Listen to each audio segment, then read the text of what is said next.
السلام علیکم په کوکینګ ویت هومیرا کې تاسو ته خوش آمدید وایو. نن به موږ پخو د مونګ وال روجي ریسیپي چې دا ډېره په اسانه طریقه باندې جوړولی شي. دې دپاره موږ له پکار دی 1.5 کیلو روجي او 1.5 کیلو مونګ او 2 پیاز، 3 ټماټر، 1 چمچ زیره، 1 چمچ چینا سالټ او 15 ډالۍ د اوږې وریجې دي. به موږ نیمه ګنټه پیل کړو او مونږ چې دین هغه به هم مونږ د پخول دپاره کیدو، ځکه چې دا مونږ او وریجې یو ځای نه پخېږي نو مونږ به مونږ پیله پخوو.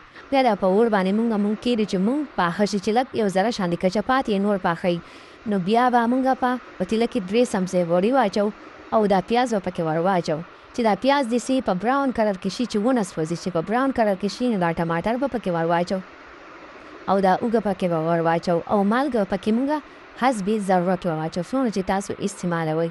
او چینا سالټ ارسه پس ور واچو، زیره پکې هم ور واچو، چینا سالټ به ور واچو او درې باوله اوبه به ور واچو، 3 باوله اوبه به ور واچو او بیا پکې دا روجي ور واچو، 3 باوله اوبه ور واچو، بیا پکې دا روجي ور واچو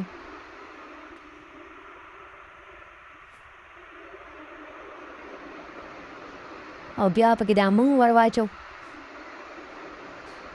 مونګ ور پاخه دي، بیا پکې دا مونګ ور واچو او بیا پکې دا زیره ور واچو، دا چینا سالټ به پکې ور واچو او لږ شان یو 3 چمچې پکې سرکه ور واچو. د سرکې سره دا چې د دې سره روجي ماتېږي نه، سرکه یا نیمبو چې پکې ور واچې که نه د دې سره روجي چې اوږده اوږده یې ماتېږي نه، ښکلې ښکاري. او چې کله را وښود کېږي نو ګیس به پکې بیخي سلو کړو او چې کله دا اوبه په وچېدو شي داسې بیخي لږې لږې اوبه پکې پاتې نو بیا به دا په دم باندې کېږدو، یا 11 منټو دپاره په دم باندې به یې کېږدو. نو دا به دې ګوره په دم باندې موږ کېښودې او زموږ دا ګوره زموږ روجي تیارې دي، زموږ مزیدار د مونګ وال روجي تیارې دي. د دې دپاره زموږ چینل لایک کړئ، سبسکرایب کړئ د داسې پخلي ویډیو دپاره، او زموږ چینل لایک کړئ، سبسکرایب کړئ او شیر کړئ، ځکه چې ستاسو په شیر کولو باندې موږ ته ډېر سپورټ میلاویږي او زموږ چینل مخې ته بوتلو کې زموږ هیلپ وکړئ. تھینک یو، شکریہ.